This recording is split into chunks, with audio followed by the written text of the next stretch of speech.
Bueno, buenas tardes. Siguiendo un poco con la temática de la jornada, ahora les toca el turno al doctor Gustavo Guevara, a la doctora Adriana Rodríguez, dos amigos de la casa, dos amigos de nuestra cátedra, que hemos transitado hace muchos años la historia de América Latina, y un poco el objeto de esta reunión también era para hacer centro en reforzar la necesidad de mantener una memoria colectiva que tiene la historia americana y que últimamente está siendo cuestionada desde distintos lados. Por lo tanto, nos pareció interesante, no solo para nuestros alumnos, sino también para aquellos que trabajan en el secundario, de saber que América Latina tiene una conciencia y una historia colectiva en común y es importante defenderla. Y nosotros vamos a plantear la importancia que tiene esto desde la perspectiva de historia americana contemporánea. Para aquellos que no lo saben, pero casi todos somos conocidos, así que sabemos de lo que hablamos. Estamos hablando de América del siglo XIX, XX y XXI. Por más Cada vez se nos extiende más. Por más que algunos colegas digan que la historia reciente no es historia sino sociología, nosotros defendemos la posibilidad de que la historia reciente sea parte de nuestra actividad. Por lo tanto, hay cosas que fueron resueltas hace más de 60 años, qué es la historia reciente o qué le pertenece al campo de historia reciente y qué le pertenece al campo de la sociología, sino que lean a Marc Bloch antes de que lo maten los nazis, y ahí van a saber que la historia reciente es parte de nosotros, por más que a algunos no les guste. Bueno, los dejo con Gustavo y con Adriana. ¿Puedo hacer una intervención? En principio, antes que empiece a hablar mi compañero, que va a ser dialogado, porque si no fuera por todo este aparatejo, me gustaría que estuviéramos en redondo, que es la manera que tenemos de comunicarnos mejor, no esta cuestión de que uno está para hablar y el otro está para escuchar. Vamos a tratar de que eso no sea así, y por eso viene la contrapregunta. Hay gente que le molestan las contrapreguntas, entonces vamos a hacer contrapregunta, vamos a presentarnos al revés. Preséntense ustedes y después nos presentamos nosotros para poder establecer el diálogo. ¿Qué les parece? Sí, estamos de acuerdo. De este lado. De este lado estamos de acuerdo. El autoritarismo. Pero no, nos presentamos todos. De hecho, si estuviéramos en redondo, bueno, Rodolfo, ya te va a tocar a vos arrancar.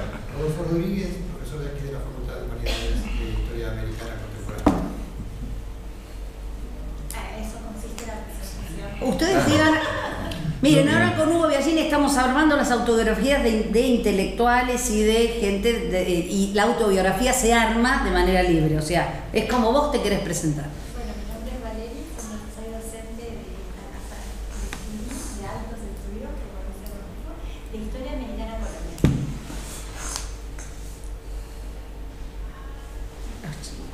Vamos hacia atrás. Mi nombre es Lucía, soy estudiante de acá de la Facultad de Historia, Humanidades. Mi nombre es Lara y soy estudiante de tercer año de Instituto de Historia. Sí, Matías, estudiante de profesorado de inglés de acá de esta facultad.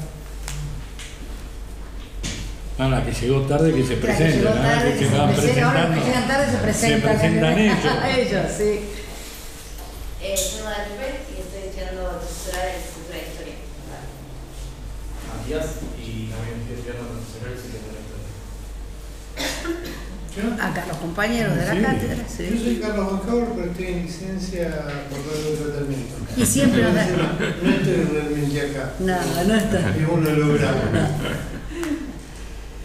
Yo soy Carla de Benedetti, soy de Historia también, y soy artista de la Cátedra de Historia Americana Contemporánea. Mi nombre es Diana Duar y soy jefe de trabajo, soy profesora, jefe de trabajo práctico de Historia Americana Independiente, trabajo con Mali. Bien. ¿Cuántos de los que están presentes están trabajando en secundario o terciario?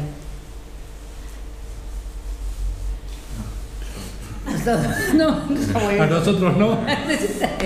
Y les estudiantes, ¿qué preferencia tienen o están siguiendo de manera suturada profesorado y licenciatura? Por lo que veo, están inscritos en las dos. Exacto. ¿Y cuál es tu...? Más la licenciatura. Más la licenciatura. Bien. Docencia, claramente. Bien. Yo también lo dijo rapidísimo. Sí. Yo entré acá con la idea misma, entré pensando que me iba a gustar mucho más la licenciatura y la verdad es que a medida que fue transcurriendo el tiempo me di cuenta que me gusta más la parte de docencia,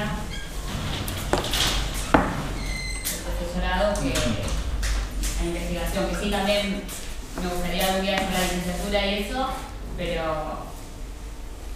cambié de perspectiva. Bien. Me falta un compañero, ¿no? No, pero él es de inglés. De inglés. De inglés. Me había... Pero a lo mejor hay profesorado y licenciatura. Bueno, yo soy integrante del grupo latinoamericano del GEL, tesista de la carrera de licenciatura en Historia y ejerce el profesorado también. Claramente te inclinas por la licenciatura, ya lo digo yo. Sí. Te lo digo claro. Bueno, no hay nada que decir ya. Claramente sí, ¿no es cierto? No.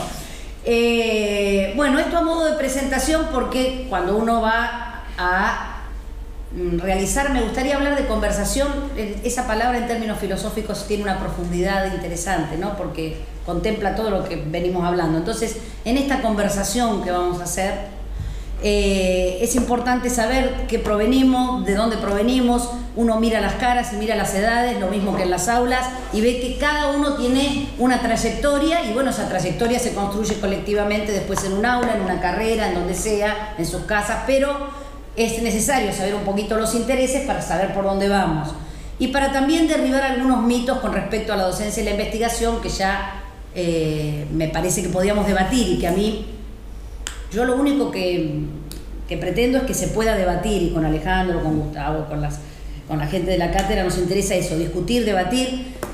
Nosotros estamos más o menos instalados en un mismo paradigma, pero bueno, eso nos llevó a un largo camino de encuentros, de redes y de mucho respeto y sensibilidad. A veces en las universidades se habla del academicismo, se piensa que las carreras son frías, que no existen grupos, que no existen centros, y no es así. La verdad que la red que tenemos nosotros de Latinoamericana a mí me salvó la vida, lo digo en serio, lo digo porque vengo de una universidad que es muy cerrada, era muy cerrada ya ahora, pero era muy cerrada, fue muy castigada por la dictadura, salir de todo eso costó. Yo estudié entre la dictadura los 2 últimos años y lo que vino después, así que bueno, es bueno un poco ver las trayectorias y ver bueno, qué camino fuimos haciendo todos, ¿no? En esta militancia sobre nuestra América. Sí, como se dieron cuenta, Adriana siempre tiene una polenta que contagia, electriza. Y bueno, en esta lógica que estabas planteando, yo ingresé en la universidad en abril del 82. Porque en aquel momento, en el contexto de la dictadura militar, existía el examen de ingreso, teníamos cupo, además, arancel, y bueno, todo eso hizo que las clases a los que ingresábamos en primer año fueran en abril, de modo que coincidió el inicio de la Guerra de Malvinas con el inicio de nuestra vida universitaria. Una universidad que tenía las puertas cerradas con llave. Entonces llegaba el profesor y la abría, se dictaba la clase y había que cerrar de nuevo la puerta con llave. Y para ingresar a la facultad había que presentar el documento, la libreta universitaria. De modo que, digamos, una concepción paradigmática de lo que era la dictadura a nivel general y lo que era su especificidad en la universidad. Había un funcionario de la dictadura militar que decía que el problema de la juventud argentina era el exceso de pensamiento. Entonces, bueno, estaba todo puesto al servicio de que no existiera el pensamiento.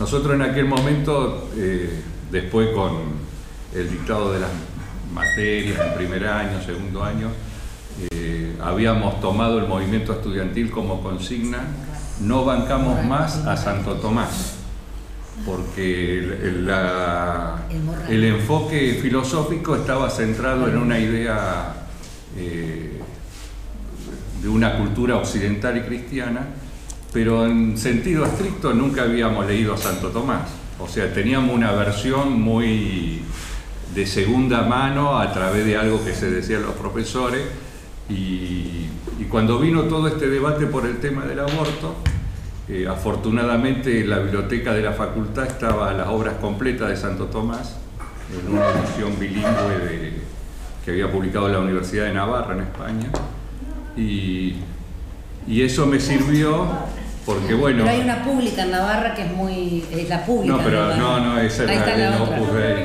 Sí. No, la pública es sumamente... es la primera que empezó a investigar desaparecidos en España. Sí, sí. No era la pública, no, era no, porque esto era mediados de los años 50, listo, la edición, pero bueno, me vino muy bien porque con motivo del debate sobre el tema del aborto, como Santo Tomás está considerado como una autoridad dentro de la Iglesia y no fue refutado en términos teológicos todo lo que han sido sus afirmaciones, y él defiende el tema del aborto, entonces bueno, tuve la posibilidad de que aquello que fue bastante elemental y, como digo, muy mediocre en los 80, de cualquier manera dejó instalada algunas cuestiones que, recuperadas con el tiempo, sirvieron para apuntar a ese debate. Ahora, como existe Internet, uno se mete en Google y las obras completas las puede consultar ya vía Internet. Pero bueno, los que venimos del siglo pasado siempre nos sentimos más cómodos si vamos a la biblioteca, sacamos el texto, lo tenemos ahí materialmente, y bueno, aparece toda esta cuestión sobre eso.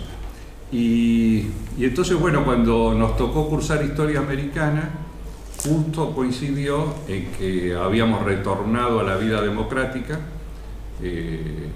Nosotros en Rosario se dio la particularidad que el movimiento estudiantil hizo una huelga de hambre para tirar abajo el examen de ingreso y el cupo para todas las carreras, pero en particular para medicina, que se anotaban 6.000 estudiantes y entraban 200, y hicimos una quema pública de la chequera de aranceles, etcétera, etcétera. Pero bueno, producto de esa lucha es que el rector de la Universidad de Rosario, Ricomi, renunció, y creería que fue el único rector de la dictadura que se tuvo que ir producto de la movilización estudiantil.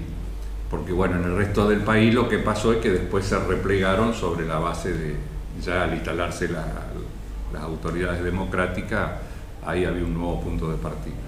Entonces, cuando tuve que cursar América Colonial, que por lo que escuché acá se llama preindependiente.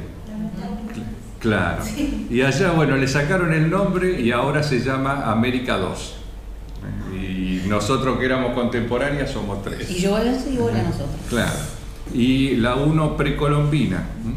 Pero yo no cursé, o sea, me recibí de profesor de historia sin haber cursado Historia de América Precolombina, porque no existía en el plan de estudio. En la época de la dictadura, la historia de América empezaba con el descubrimiento de América. Entonces, lo anterior no existía. Después cambiamos el plan de estudio y bueno, ahora los alumnos saben que sí, que antes de Colón existieron, había 80 millones de seres humanos, pero el tema es que justo en esa transición me tocó cursar Historia de América Colonial con Nidia Areces.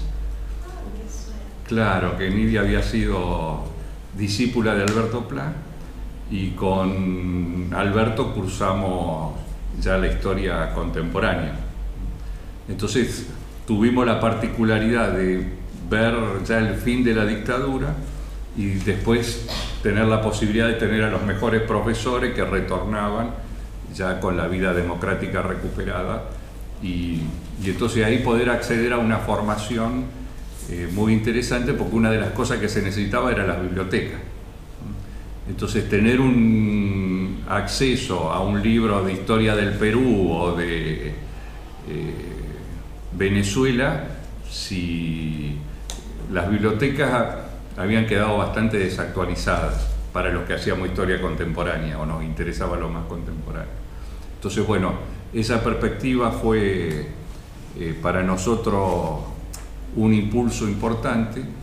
Y yo les menciono a Alberto Pla porque Alberto, en los años fines de los 60, principios de los 70, había dirigido una serie de colecciones para el Centro Editor de América Latina, una donde aparecían, se llamaba América Latina Siglo XX, y cada fascículo estaba dedicado a un personaje clave de la historia contemporánea de América Latina. El número 1 era Emiliano Zapata,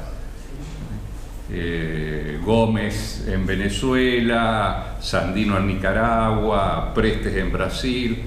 Entonces, bueno, cada fascículo iba recorriendo un país, una etapa, pero lo que a nosotros, bueno, de alguna manera siempre nos transmitió esa figura de Pla es esta posibilidad y necesidad de combinar lo que era el trabajo de investigación, esta dimensión, como preguntaba Adriana, más ligada, si se quiere, a la licenciatura, a la investigación académica, y al mismo tiempo el compromiso del trabajo con la difusión de ese conocimiento. Entonces, Alberto venía de haber hecho su tesis doctoral sobre Venezuela en la Universidad de París, pero retomaba la reedición, por ejemplo, de la historia del movimiento obrero, que había salido en los 70 y que ahora se volvía a producir en la década del 80. Entonces, para nosotros es natural no disociar lo importante de la investigación con lo importante del compromiso.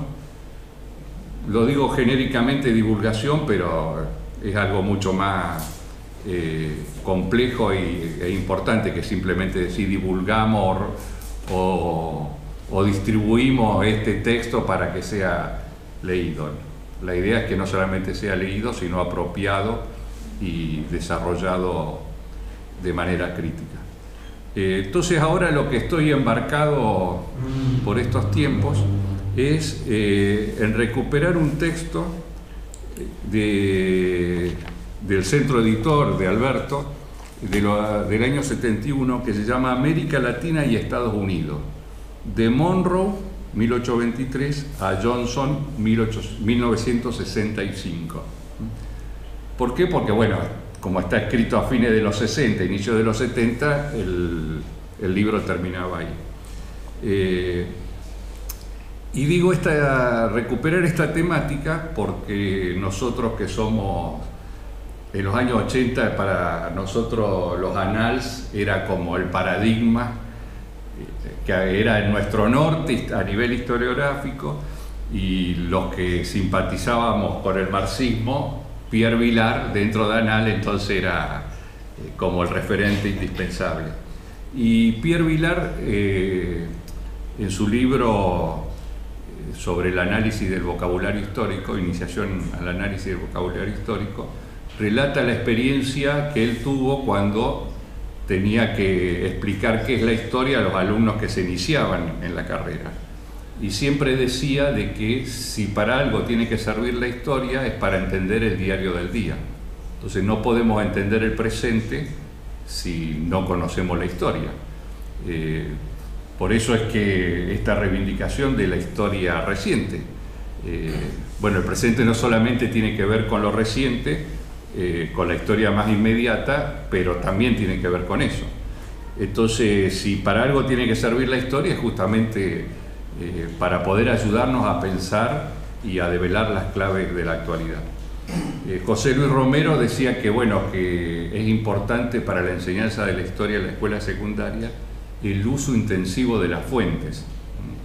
Y las fuentes fundamentalmente para recuperar esta necesidad de que en la universidad, pero también en la escuela secundaria, los alumnos puedan aprender a pensar históricamente. porque está claro que bueno, uno no puede enseñar toda la historia de la humanidad, pero sí es muy importante poder adquirir el hábito de pensar críticamente el presente, y eso implica pensar históricamente el presente. Entonces, pensando en la actualidad, en enero, bueno, yo justamente estaba en Colombia y había visitado Colombia el vicepresidente de Estados Unidos, lo recibió Duque, y entonces Duque dice, bueno, les queremos agradecer a los padres fundadores su contribución a la independencia de Colombia. Y bueno, se armó una polémica terrible porque Estados Unidos no colaboró en la independencia, se declaró neutral, y en todo caso, si a alguien le tenían que agradecer era a Haití, a Petión, en su momento, que colaboró con Bolívar. Pero bueno, esa gran ignorancia por querer quedar bien por un lado con Estados Unidos, pero a su vez tergiversando la historia, había generado mucho, como les digo, mucho ruido, y muestra esta necesidad de que la historia tiene que ser trabajada científicamente y puesta al debate público, pero sobre la base de una rigurosidad, ¿no? Y ahí entonces viene esta idea de decir, bueno, si nosotros hoy tendríamos que reeditar el texto de Pla, sin duda se tendría que llamar de Monroe a Donald Trump, porque hoy nuestro presente tiene que ver con Donald Trump. Y el discurso que ha asumido Estados Unidos es una reedición de la doctrina Monroe, abiertamente. Entonces estamos en un momento de recuperación de determinados ejes que eran muy comunes en otras épocas, pero que bueno, ahora esta agenda política que estamos viviendo hoy los vuelve a colocar y vuelve a ser importante entonces tratar de encontrar algunas claves interpretativas sobre eso. Entonces, a mí me toca trabajar en la universidad y me toca trabajar en los terciarios.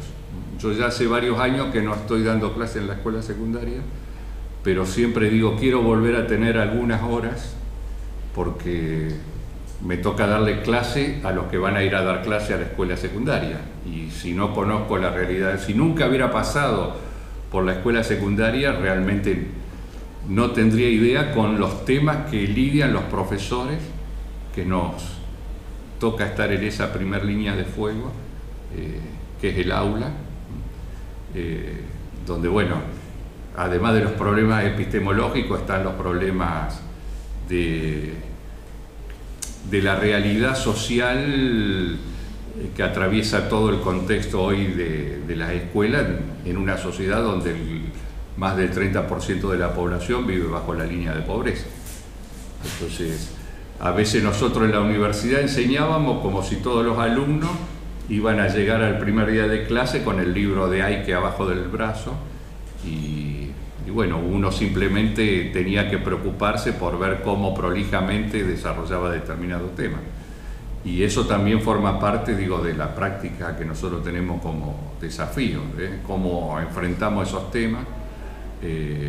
Y bueno, y hay vasos comunicantes importantes para ir redefiniendo todas esas cuestiones. Entonces, para retomar esta idea del ping-pong, pues ya era todo ping. No, pero que no. No, pero insisto con esto, me parece que nosotros necesitamos reforzar una agenda de trabajo en articulación de la universidad con la escuela secundaria.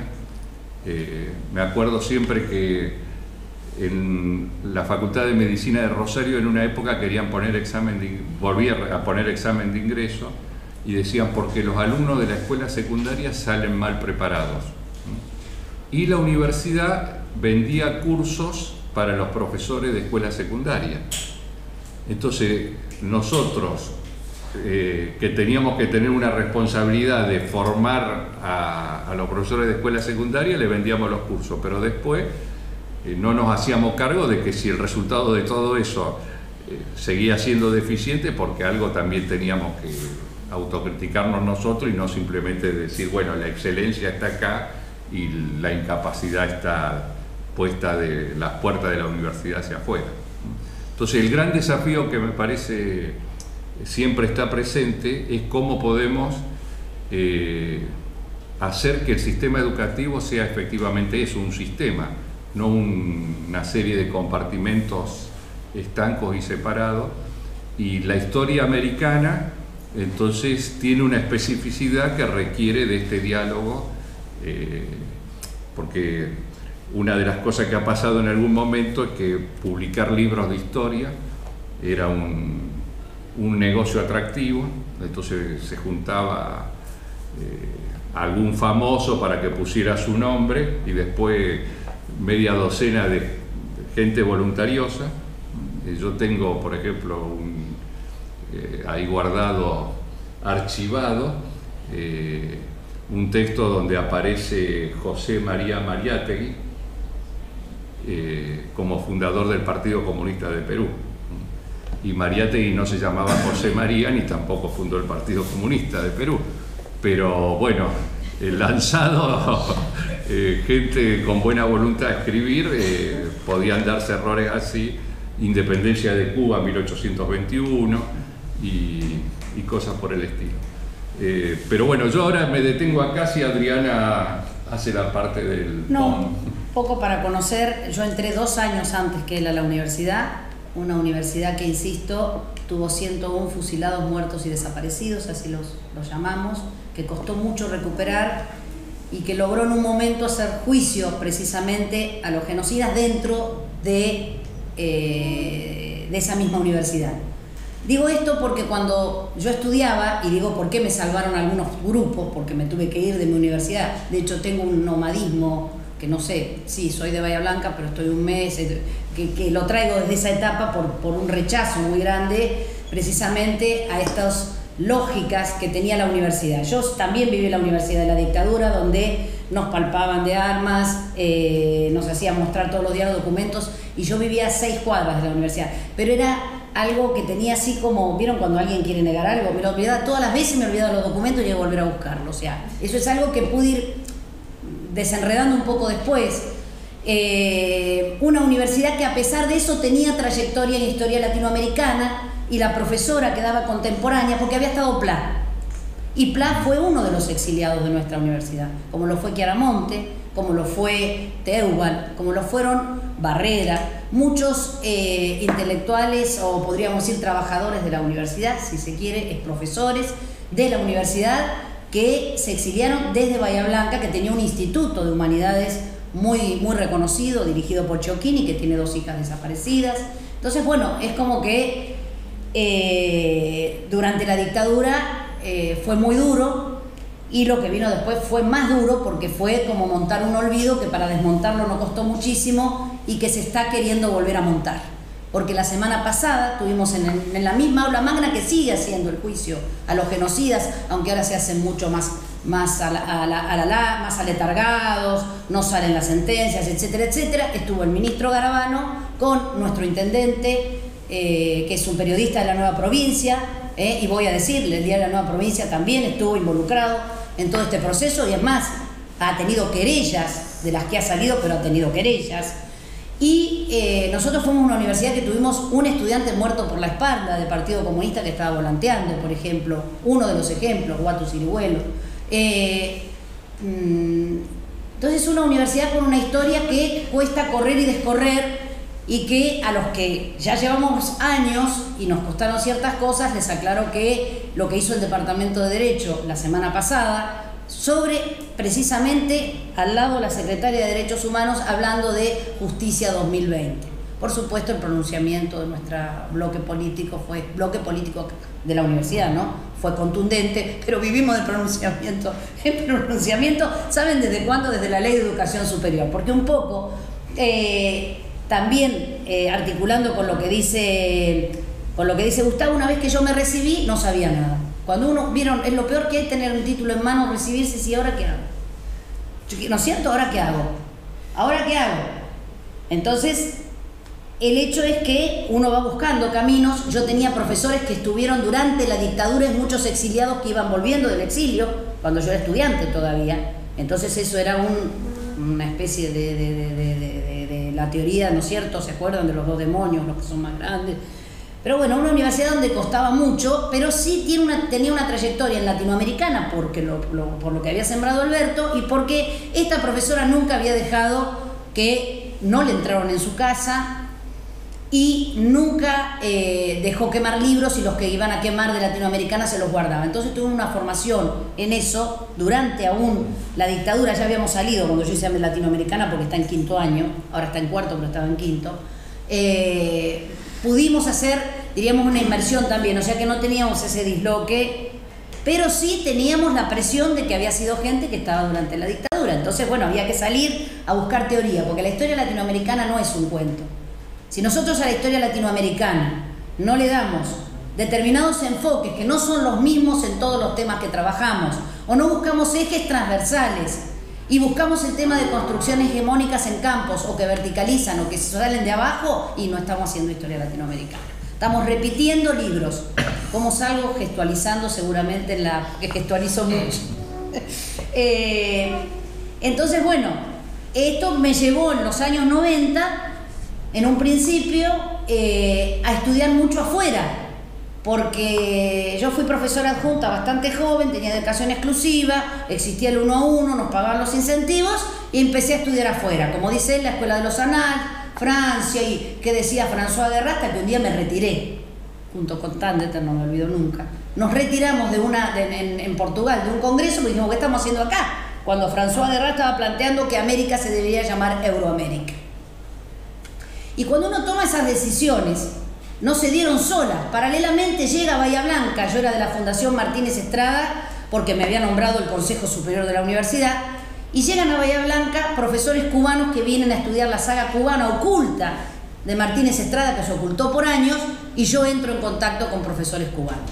Y paralelamente ya había entrado en contacto con la red latinoamericana de cátedras de universidades públicas. Por eso es que estamos hablando de que eso es lo que se tiene que solidificar. Cátedras de universidades públicas. Cátedras de universidades públicas que tienen que dialogar y que tienen que llegar a acuerdos, porque yo fui decana 8 años también y tuve muchas reuniones con respecto a las acreditaciones, palabra que no me gusta y que me opuse siempre, como me opuse a la LES y me opuse a cobrar cursos donde sea. Jamás he cobrado un peso por un curso ni he dictado un curso cobrando, porque me parece que como tengo dedicación exclusiva no corresponde, y me parece que la coherencia hay que manifestarla. No lo digo por mí, sino que además tenemos un posgrado acreditado AIB gratuito nosotros. Y lo hicimos y lo sostenemos y nos está costando mucho sostenerlo, porque ya Educación, que tuvo su carrera por reparación histórica, lo primero que hizo es poner un posgrado arancelado. Esas cosas, se dan cuenta, esas idas y vueltas, como que duelen bastante. Pero bueno, digo que de una primera formación, no vamos a decir eurocéntrica, si se quiere eurocéntrica, exoendógena, es decir, para afuera, pude tomar contacto con investigadores cubanos y ahí sí, es decir, ahí sí empezamos a debatir. Y empezamos, tengo documentos cubanos, tengo el orgullo de tener documentos cubanos, o sea, vivo parte acá, parte allá, y es un país que tiene una revolución en revisión, y es un país que no agota su perfeccionamiento en conocimiento, en el perfeccionamiento de construcción social revolucionaria. Eso ha sido de las cosas más gratas que me ha pasado, y cada vez que vuelvo me siento un poco triste. Antes no tanto, porque yo quiero mucho a mi país, como lo querrán ustedes, pero cuando a veces está tan lastimado y nos duele más, ¿no? Pero quería leerles algunas frases. A historia propia, soluciones propias. A vida nuestra, leyes nuestras. No se ate servilmente el economista a la regla dudosa, aún en el mismo país que la inspiró. Aquí se va creando una vida, créese aquí una economía. Álcense aquí conflictos que nuestra situación peculiarísima produce. Discútanse aquí leyes originales y concretas que estudien y se apliquen y estén hechas para nuestras necesidades exclusivas y especiales. Yo no voy a decir quién lo dijo. Yo voy a leer otra cosa.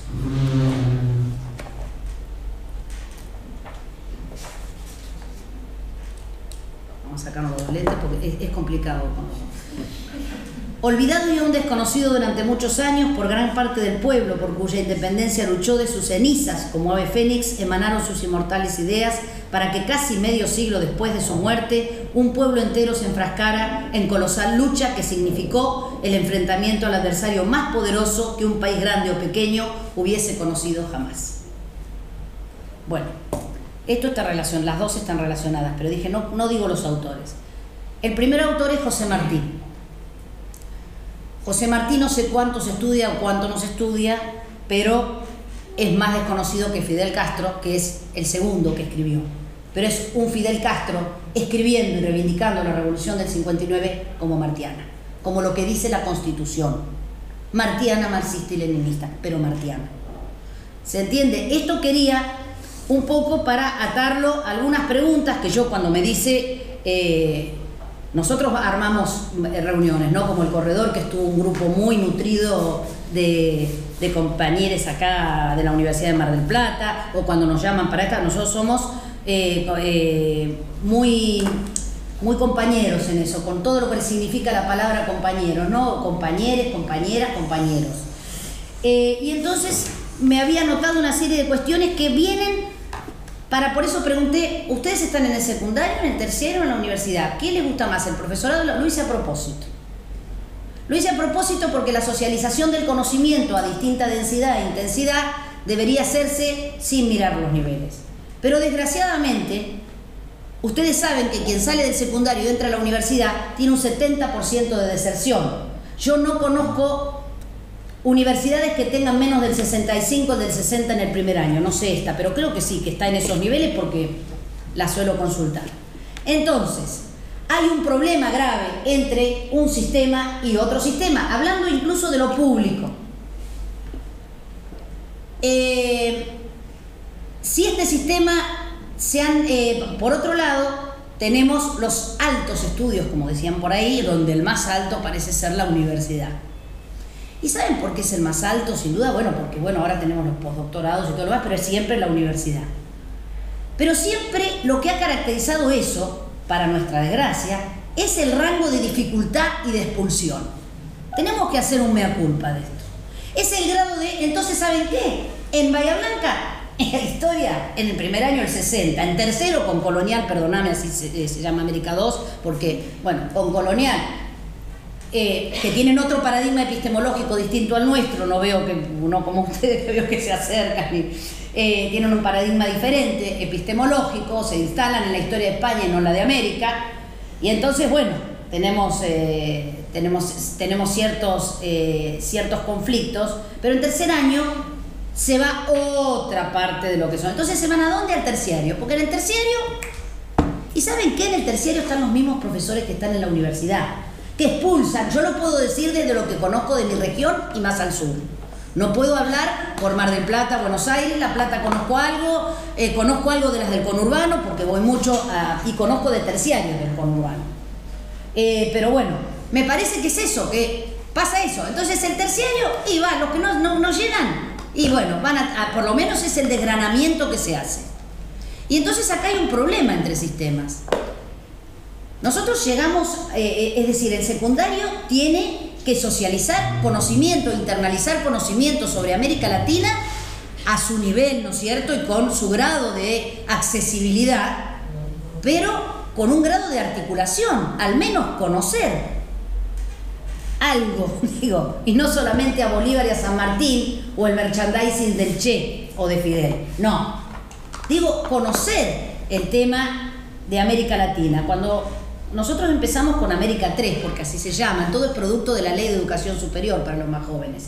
La Ley de Educación Superior dejó esa autonomía, palabra engañosa, porque a veces es la autonomía del liberalismo, y de la profundización del liberalismo, porque yo cuestiono bastante la palabra liberalismo. Son profundizaciones de un ideario que va cuajando un sistema hegemónico y a veces un imaginario hegemónico y que crece y que de golpe aparece, ¿no? Y cuesta desmantelar o desmontar. A nosotros nos cuesta muchísimo en América Latina desmontar.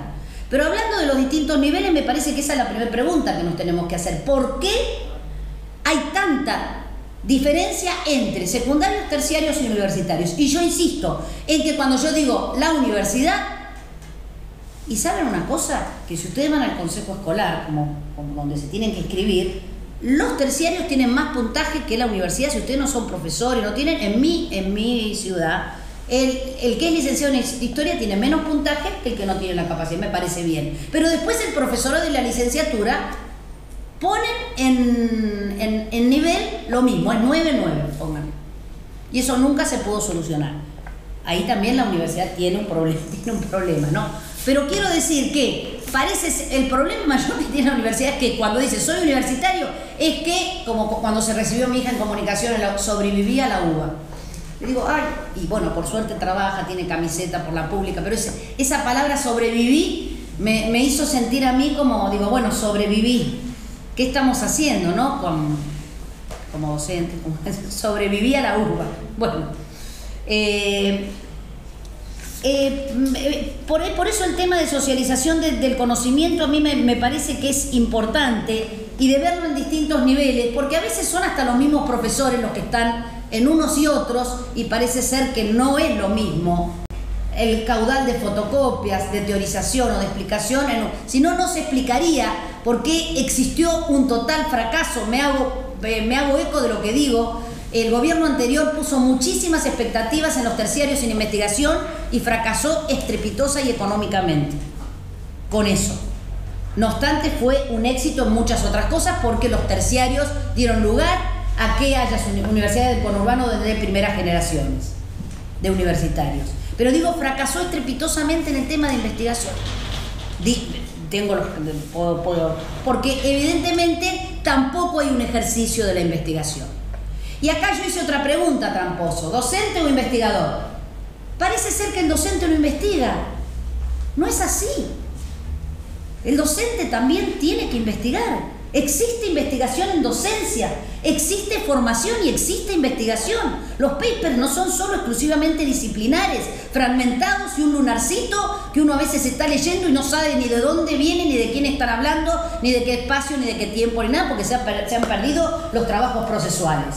Y los libros son pequeños lunares. Vos diste un ejemplo, yo ahora vi un libro de Argentina, estaba preparando todo el tema de historia de las ideas y forja y demás que tenía que ver, y justo traía eso, y veo que sigue esa misma cuestión de la fragmentación, pero no la fragmentación de decir, toma un tema, las revoluciones, como hiciste vos en tu libro, no y entonces cada uno toma una revolución y hay un hilo conductor. No, cualquier tema. Bueno, yo investigo a Agosti, pongo a Agosti, y el otro investiga Ugarte y pone Ugarte, y al otro Rojas y otro Vicente Fidel López, y no hay un hilo conductor en algo que estoy llamando la Argentina como problema. Y eso es un problema también, porque me parece a mí que este tema de lo procesual, los historiadores tendemos mucho, a veces, yo he perdido ya esa maña, a que por ahí se profundice demasiado, se estudie demasiado el hecho, la descripción, y se pierde de vista a veces el proceso. Hay que hacerlo al revés. Para mí hay que hacerlo al revés. Aparte, no sé cómo se estudia un alumno del secundario, porque yo no doy en secundario, pero sí en universitario, y yo ya me planteo como profesora y hago ejercicios todos los años para ver de qué manera se puede trabajar, porque tenemos generaciones de alumnos totalmente diferentes. Entonces no es que uno puede venir a dar una clase cualquiera, tiene que consultar qué tipo de alumnos tienen, qué inquietudes, cuáles son las temáticas, sin perder el rumbo.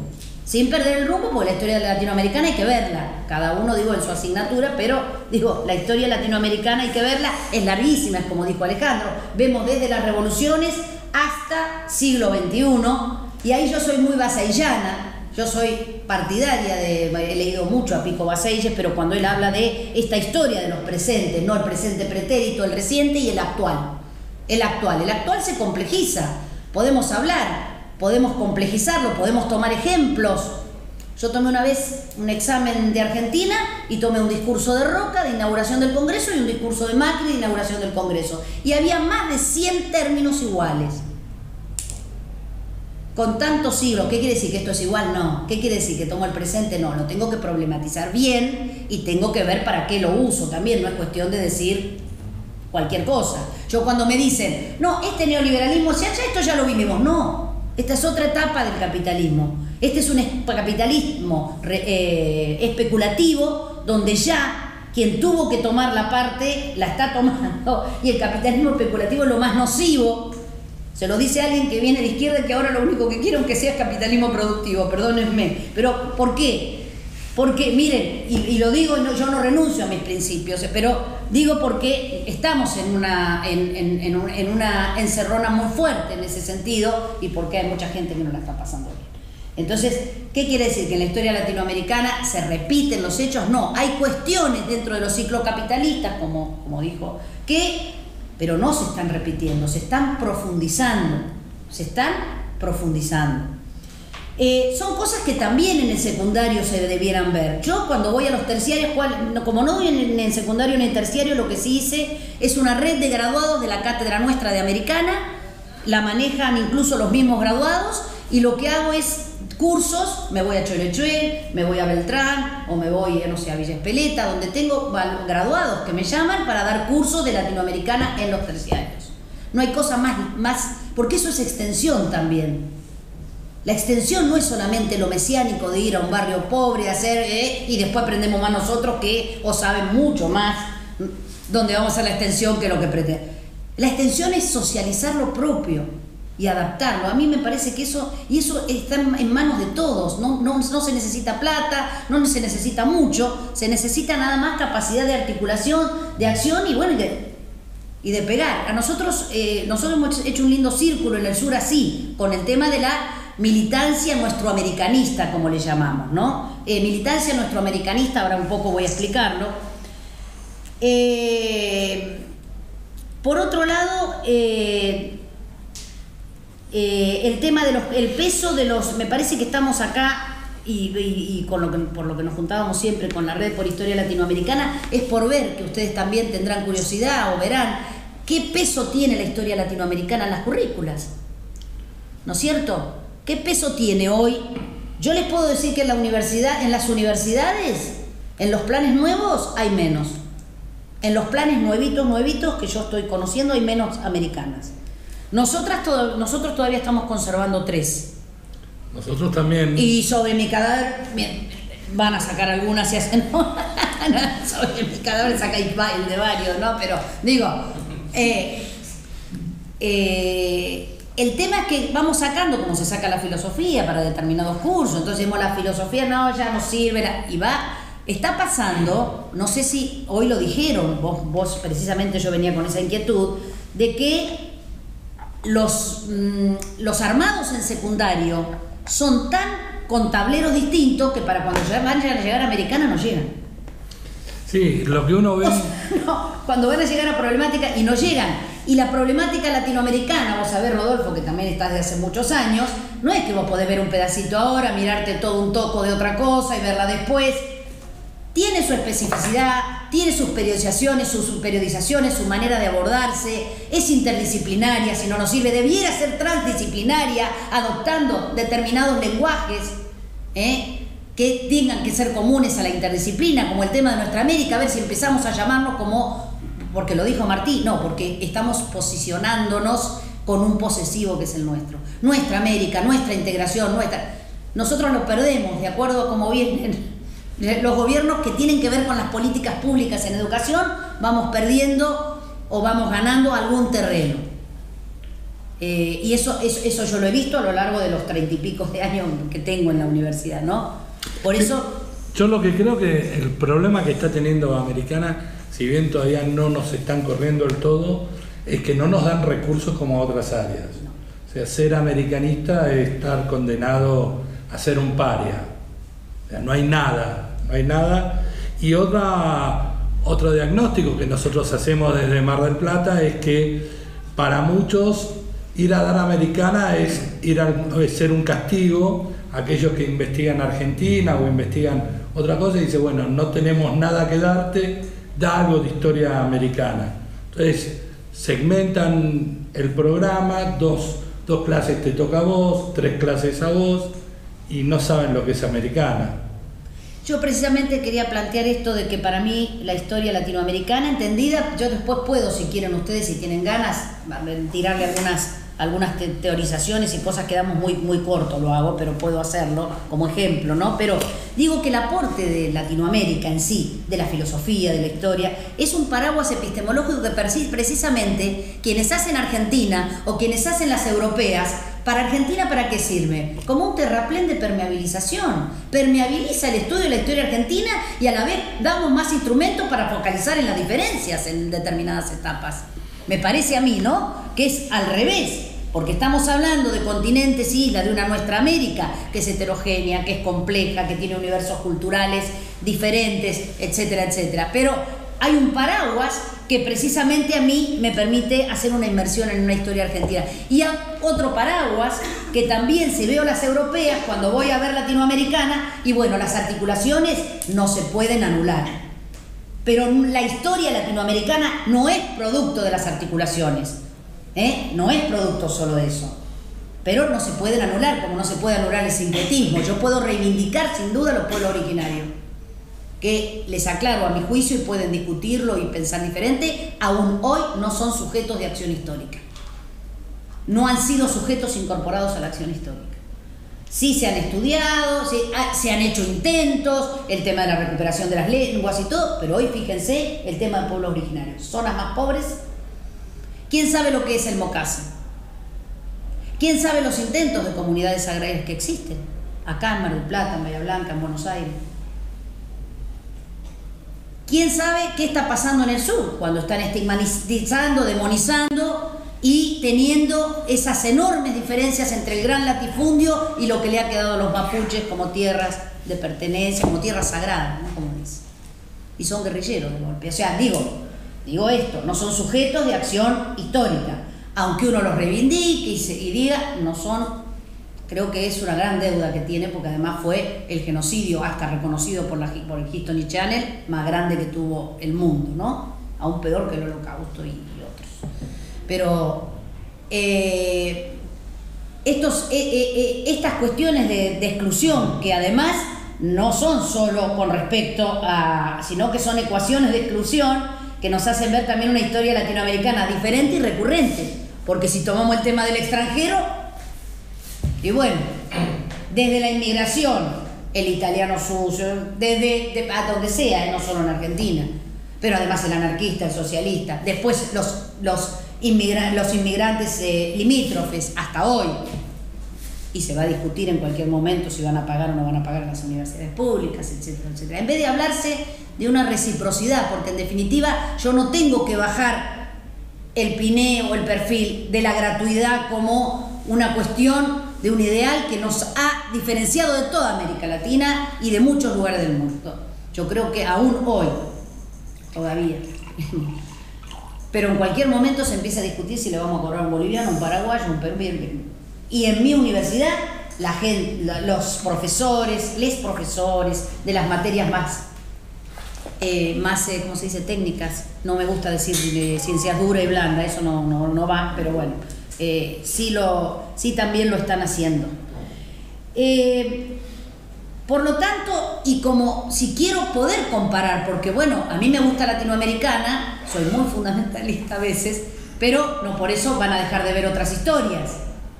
Entonces me parece que latinoamericana lo que hace es también poner en cuestión a otras historias y poder establecer comparativamente, ¿no es cierto?, otros temas. Por otra parte, también la discusión desde dónde me instalo, ¿no? Desde dónde me instalo para una asignatura. Ustedes, como vos decís, preindependiente, ¿qué me están diciendo? ¿Sí? Es con lo mismo que yo discutía con el tema de que tenemos un área en letras que es área de hispánicas. El área de hispánicas es reconocer, no sé, nada.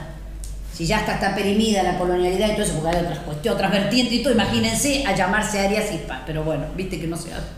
A veces no se puede. Este tema de la instalación, voy a dejar hablar un poco, es un tema que a mí me preocupa. ¿Cómo nos instalamos? Porque el desde dónde, y seguramente Alejandro lo va a buscar de un lado, Valeria lo va a buscar de otro, Hernán de otro, Carla de otro. Digo, pueden sumar enfoques. Pero el tema de cómo nos instalamos es reconocer realmente a nuestra América activa y desde ese lugar, no desde el lugar del que invade, del que occidentaliza o del lugar del que te hace dependiente. Parece que a veces que tiramos más historia de España o historia de Estados Unidos que verdaderamente una historia nuestroamericana. Para decirte simplemente, acá se está discutiendo la reforma del plan de estudio y en una encuesta que hicieron los alumnos lo que piden es ver más historias de Iberoamérica. Quiere decir que nuestro trabajo en tantos años no sirvió para nada, porque siguen hablando de Iberoamérica, lo cual quiere decir que estamos en el horno. Por eso los llamamos a ustedes a ver si nos dan una mano. Y Estados Unidos. Y ahí está. No, Estados Unidos no. Y lengua inglesa, que puede entrar Canadá, Haití, Jamaica. Es mucho más amplia. Reclaman que se dé más... Menos Iberoamérica y más de la historia de lengua inglesa. Sí.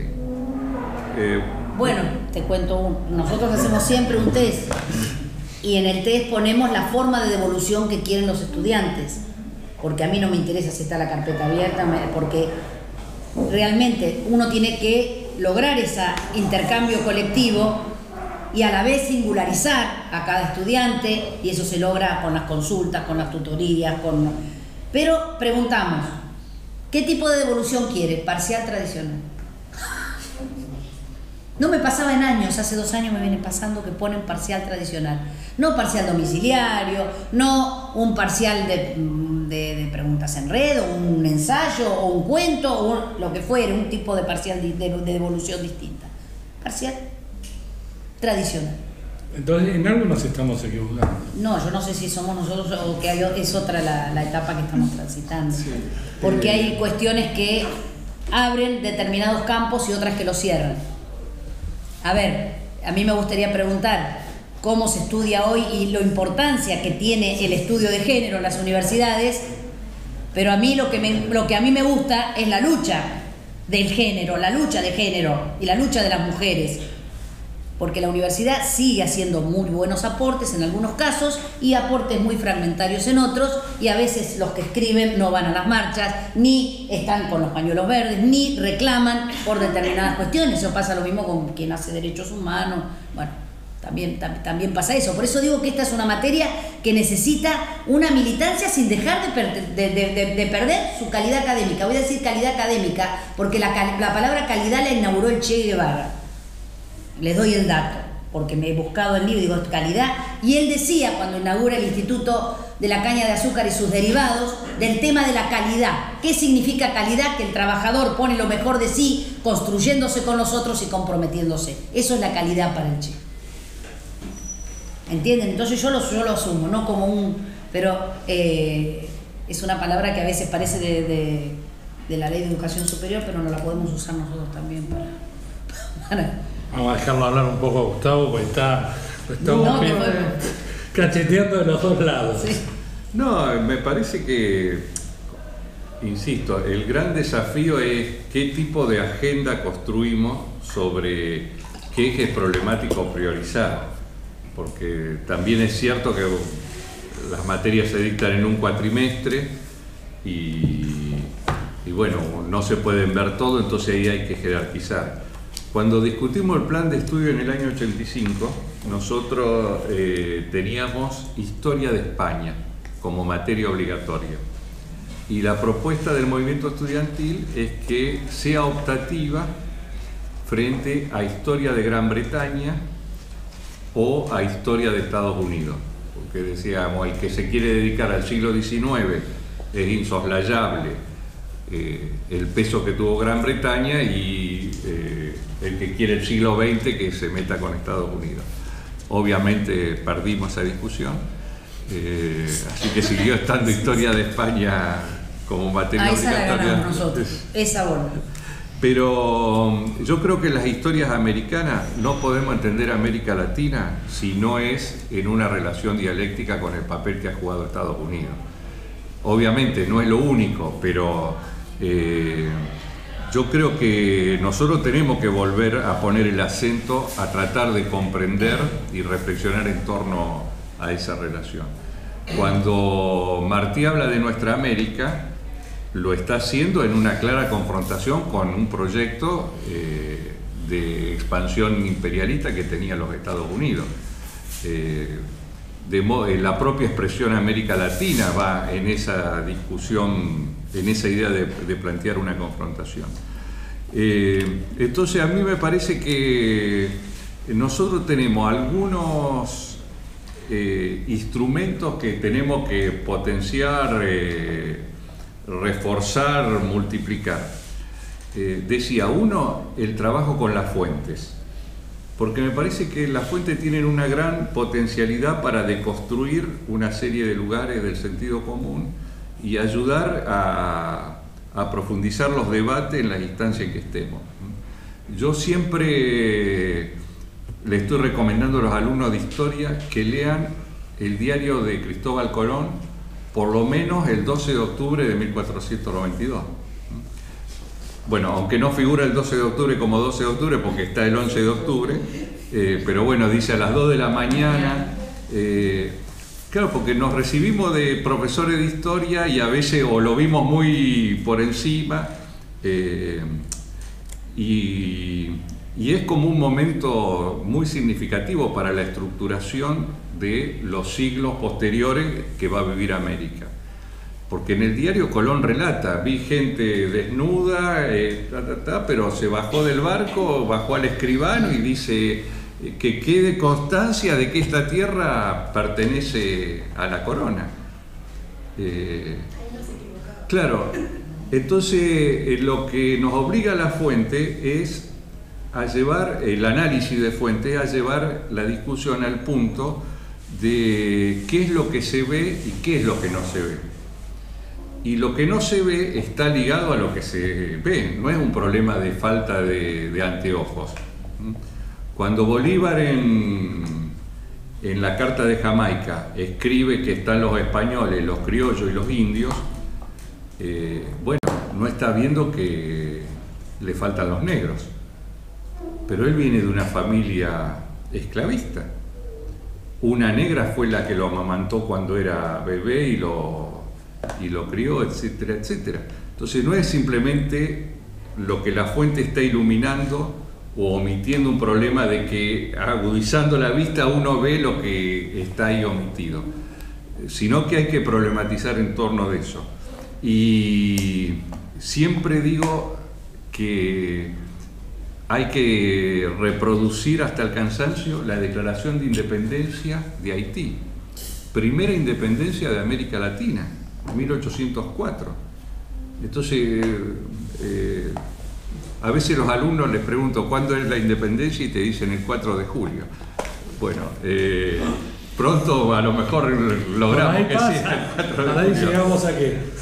Pero la primera independencia de América Latina es Haití. Y la Declaración de Independencia de Haití es la única declaración de independencia de todo el continente en donde no solamente aparecen los hombres, sino también las mujeres como el sujeto revolucionario de la independencia. Las mujeres y los niños, porque en la medida que, bueno, se trataba de una colonia esclavista, era no solamente los varones, sino también las mujeres y los niños esclavos, y se necesitaba de la insurrección de todos ellos para poder revertir esa condición que existía ahí. Pero sancionan una constitución en 1805, y en esa constitución aparece la libertad de culto, aparece que el matrimonio es simplemente una institución civil y aparece el derecho al divorcio. Nosotros aprobamos el divorcio en 1986, y un país negro en el Caribe en 1805 había estampado con carácter institucional esta condición.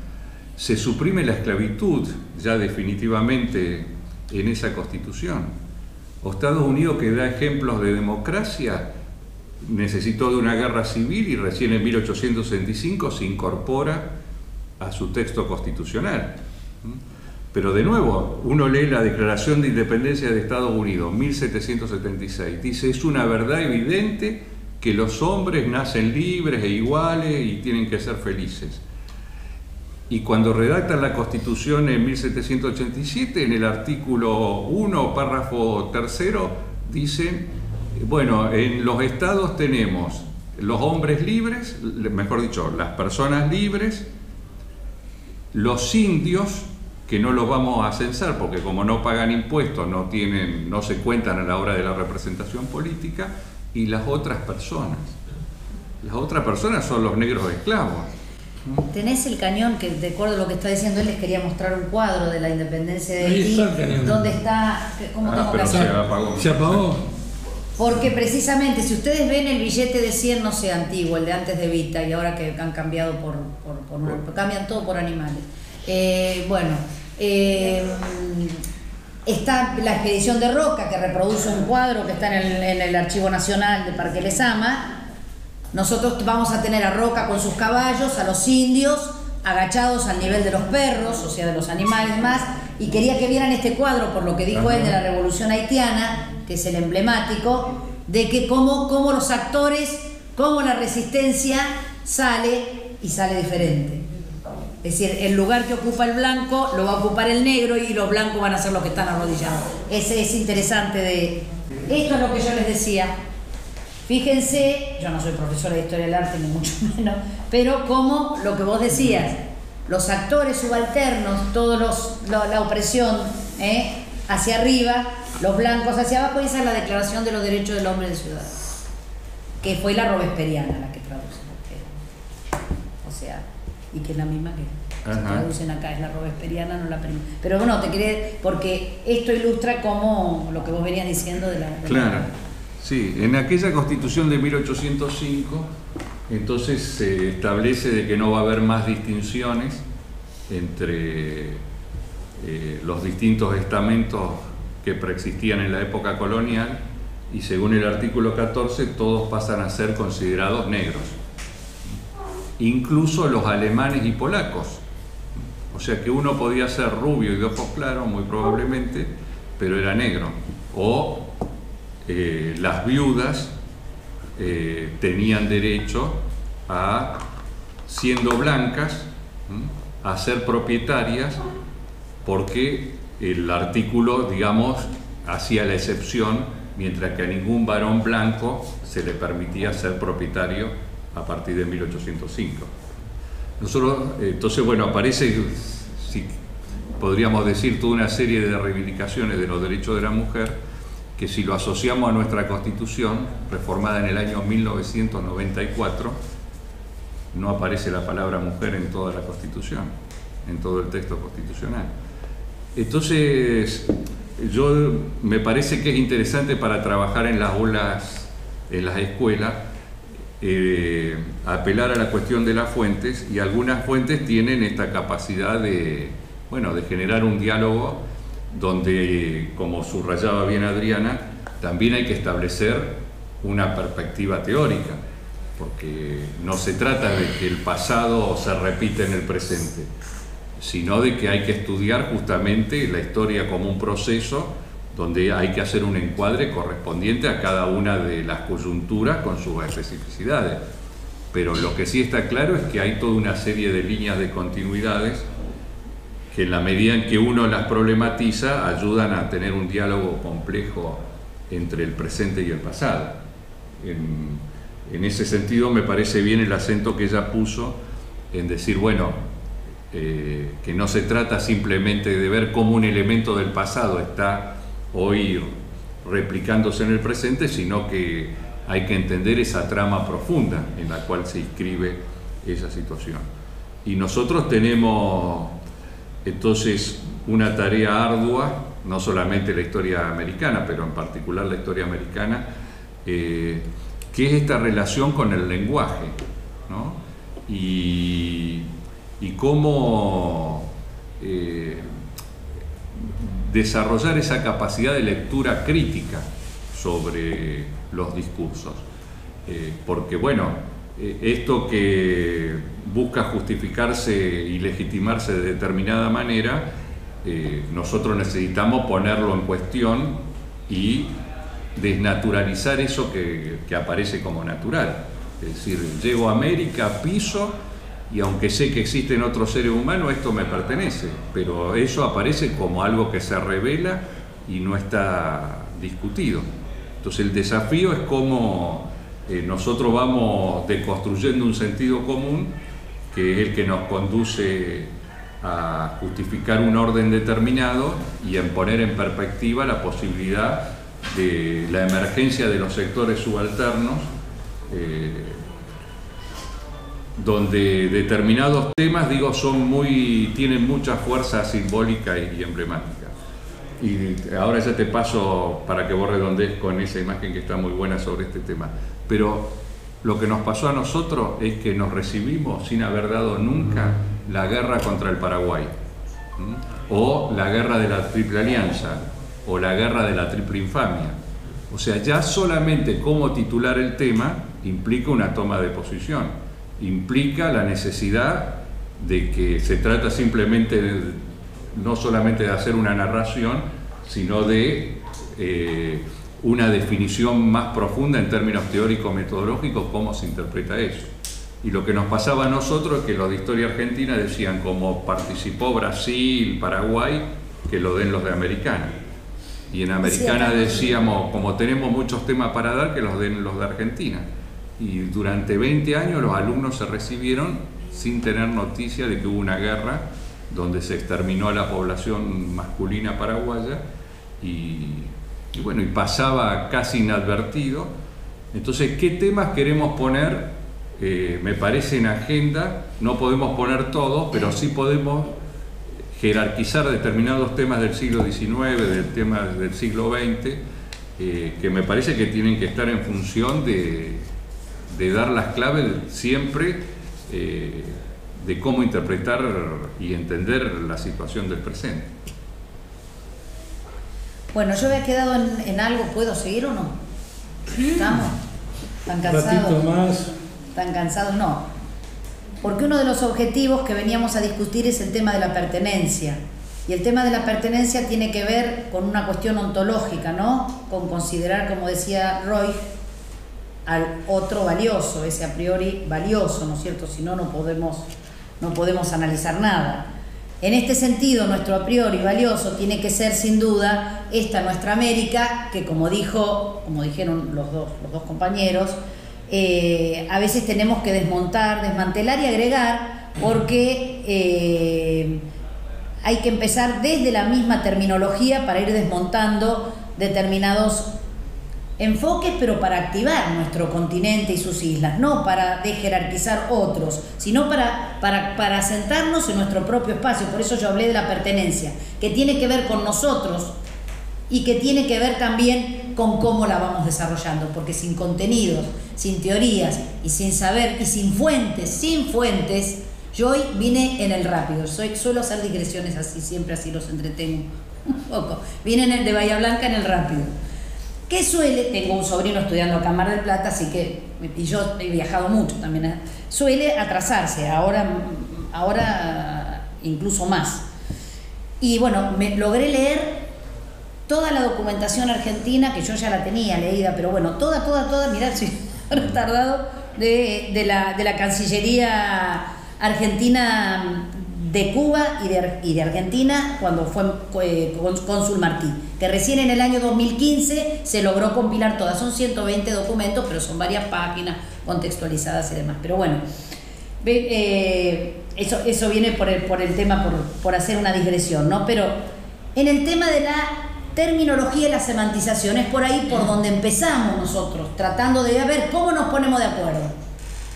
Porque si igualmente nos pueden llegar a poner Iberoamérica, o como me pusieron a mí en Historia Argentina, miren que di una carpeta de bibliografía y los llamo a tutoría y demás por el tema de la exclusión, y ponen conquista al desierto.